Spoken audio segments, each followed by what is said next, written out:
Hindi wines channel पर Hindi news podcast में आप सबका बहुत बहुत स्वागत।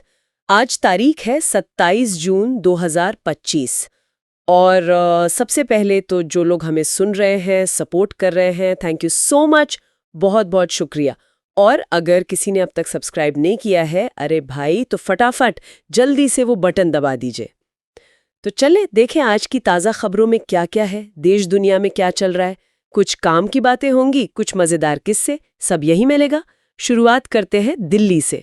राजधानी की सड़कों का रंग सुना है बदल रहा है। हाँ, 100 से ज्यादा नई इलेक्ट्रिक बसें आई हैं, भगवा रंग की। नाम दिया है देवी। ये ज्यादातर ग्रामीण इलाकों को शहर से जोड़ने का काम करेंगी। सरकार तो कह रही है कि भाई पर्यावरण के लिए अच्छा है, प्रदूषण कम होगा, लेकिन रंग को लेकर थोड़ी सियासत भी हो रही है। हाँ बिल्कुल, विपक्ष का कहना है कि ये भगवाकरण है। हालांकि मुख्यमंत्री रेखा गुप्ता ने कहा है कि रंग का किसी व्यक्ति से कनेक्शन नहीं है और आगे दूसरे रंगों की बसें भी आएंगी। अच्छा। और इसमें इम्पोर्टेंट बात ये भी है कि ये इलेक्ट्रिक बसें हैं, ईवी। तो दिल्ली सरकार सुना है एक नई ईवी पॉलिसी पर भी काम कर रही है, जल्दी ही ला सकती है। अच्छा, मतलब शायद और ऐसी बसें या गाड़ियां दिखें। जी, उम्मीद तो यही है। चलो, ये तो हुई गाड़ियों की बात। अब आते हैं गैजेट्स पर। सैमसंग ने नया फोन लॉन्च किया है, गैलेक्सी M36 5G। इसमें क्या खास है? हाँ, तो इसमें जो कैमरा है ना, वो 50 मेगापिक्सल का है और OIS के साथ। OIS, अच्छा, मतलब optical image stabilization. Photo stable रहेगी। बिल्कुल, हाथ हिले तो भी फोटो या वीडियो धुंधली नहीं होगी, एकदम साफ। और बैटरी भी अच्छी है, 5000 mAh की। डिस्प्ले भी 120 हर्ट्ज सुपर एमोलेड। अरे वाह। कीमत? डिस्काउंट के बाद शुरुआती कीमत है 16,499 रुपए। ठीक है, और मान लीजिए फोन लिया और पार्टी का मूड बन गया, उसके लिए भी कुछ जुगाड़ है? क्यों नहीं, यूबॉन का एक नया स्पीकर आया है, SP85, मेड इन इंडिया है। 30 वॉट का साउंड है, मतलब आवाज दमदार है। अच्छा। और बैटरी वो खास है, एक बार चार्ज करो तो कहते हैं 20 घंटे तक चल सकती है। 20 घंटे? क्या बात है। कीमत क्या है इसकी? सिर्फ 3,999 रुपए। सही है, मतलब पार्टी लंबी चलेगी। हाँ जी। अच्छा, टेक्नोलॉजी तो ठीक है, बिजनेस वर्ल्ड में भी कुछ हलचल है। सॉफ्ट बैंक के CEO वो मासायोशी सोन। हाँ, मासायोशी सोन, वो कह रहे हैं कि वो जिम्मेदारी आगे सौंपने को तैयार हैं, कभी भी। सॉफ्ट बैंक, ये तो बड़ा नाम है। इन्होंने तो भारत में बहुत निवेश किया है ना? जी हाँ बिल्कुल, पेटीएम, ओला, स्विगी जैसे बड़े बड़े स्टार्टअप्स में इनका करीब $10 अरब लगा हुआ है। अब उनका कहना है कि उनका पूरा ध्यान AI मतलब आर्टिफिशियल इंटेलिजेंस और ASI पर रहेगा। ASI, artificial super intelligence. हाँ, AI से भी ज्यादा पावरफुल। तो ये एक बड़ा संकेत है कि भविष्य में टेक्नोलॉजी और निवेश कहाँ जा रहा है। दिलचस्प है। अच्छा, इकोनॉमी से भी एक खबर है, और वो भी अच्छी।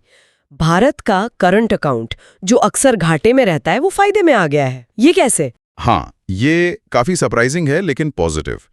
जनवरी से मार्च 2025 की तिमाही में भारत का चालू खाता, जिसे करंट अकाउंट कहते हैं, वो 13.5 अरब सरप्लस में रहा। ये GDP का करीब 1.3% है। तो इसका मतलब क्या हुआ? इसका मतलब है कि हमने जितना सामान और सेवाएं बाहर बेची, निर्यात, वो उससे ज्यादा है जितना हमने बाहर से खरीदा, आयात। या फिर हमारे पास बाहर से पैसा ज्यादा आया है। आमतौर पर हमारा आयात ज्यादा होता है तो घाटा रहता है। ये सरप्लस अर्थव्यवस्था के लिए अच्छा माना जाता है। सही बात है। और इसी से जुड़ी एक और खबर विदेश में रहने वाले भारतीयों के लिए भी है, NRIs के लिए। जी, IDFC फर्स्ट बैंक ने एक सुविधा शुरू की है। 12 देशों में रहने वाले NRIs अब UPI इस्तेमाल कर पाएंगे, बिना भारतीय सिम के। हाँ, अपने इंटरनेशनल मोबाइल नंबर से ही। जैसे Australia, Canada, America, UK, UAE, इन देशों में रहने वाले वो अब सीधे भारत में UPI पेमेंट कर सकेंगे, तो उनके लिए पैसा भेजना या खर्च करना आसान हो जाएगा। वाह, ये तो बहुत काम की चीज है। चलिए, अब एक मजेदार खबर स्टार्टअप वर्ल्ड से। एक फाउंडर है IIM से पढ़े हुए, उन्होंने 4 IIT ग्रेजुएट्स को नौकरी के लिए रिजेक्ट कर दिया। और वजह बड़ी मजेदार है। क्या वजह बताई? बोले वाइब्स मैच नहीं हुई। वाइब्स मैच नहीं हुई? हाँ। अब सोशल मीडिया पर लोग खूब चटकारे ले रहे हैं, कह रहे अरे भाई, सैलरी नहीं दे पा रहे होगे इसलिए वाइब्स का बहाना बना दिया। हाँ, सोशल मीडिया पर तो यही होता है, हर बात का अलग मतलब। सही कहा। अच्छा, अब एक सीरियस टॉपिक पे आते हैं, साइबर क्राइम। झारखंड पुलिस आजकल कुछ खास किस्म के ठगों के पीछे पड़ी है, डिजिटल अरेस्ट करने वाले। ये क्या है? हाँ, ये एक नया तरीका है ठगी का, बहुत खतरनाक। ये लोग खुद को सीबीआई या ईडी का ऑफिसर बताते हैं, फिर लोगों को वीडियो कॉल करते हैं, डराते हैं कि आपके खिलाफ कोई केस है, आपको अरेस्ट कर रहे हैं, और फिर मामला निपटाने के नाम पर पैसे मांगते हैं। इसे ही डिजिटल अरेस्ट कह रहे हैं। बाप रे, ये तो बहुत डरावना है। तो पुलिस क्या कर रही है? पुलिस अब काफी एक्शन में है।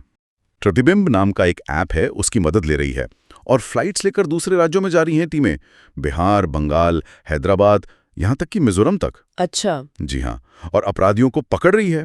हाल में कई गिरफ्तारियां हुई हैं। ये लोग पैसा भी बड़े शातिर तरीके से लेते थे, फर्जी समिति वगैरह के नाम पर बैंक खातों में। लेकिन अब पुलिस इन पर हैकेल कस रही है। चलिए, ये सुनकर कुछ राहत मिली कि पुलिस काम कर रही है। तो दोस्तों, ये थी आज की कुछ अहम और कुछ चटपटी खबरें और उन पर हमारी थोड़ी सी बातचीत। उम्मीद है आपको जानकारी भी मिली होगी और मज़ा भी आया होगा। जाने से पहले एक रिक्वेस्ट, अगर आपको ये बातचीत अच्छी लगी हो तो प्लीज़ इस वीडियो को लाइक ज़रूर कर दीजिएगा। अपने विचार नीचे कमेंट्स में बताइए और हाँ, सबसे ज़रूरी, हिंदी वाइन्स चैनल को सब्सक्राइब करना बिल्कुल मत भूलिएगा, ताकि हम आपके लिए ऐसी और बातें और जानकारी लाते रहें। मिलते हैं अगली बार। हिंदी वाइन्स, जिंदगी के हर कोने का साइन, पॉलिटिक्स से बॉलीवुड की लाइन, यह है इंडिया का डिजिटल श्राइन।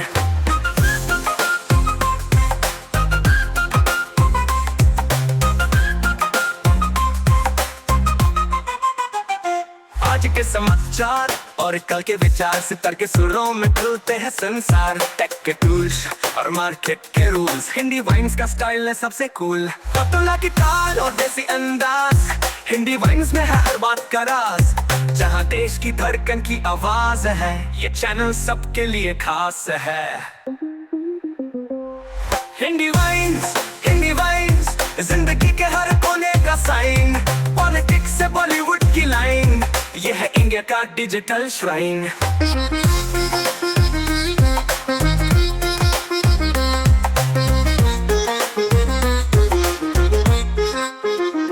एंटरटेनमेंट का दोस्त और न्यूज का बसे, इंडियन कल्चर का ये सबसे बड़ा फेस। रहो अपडेटेड और बन जाओ स्मार्ट, हिंदी वाइन्स है डिजिटल आर्ट।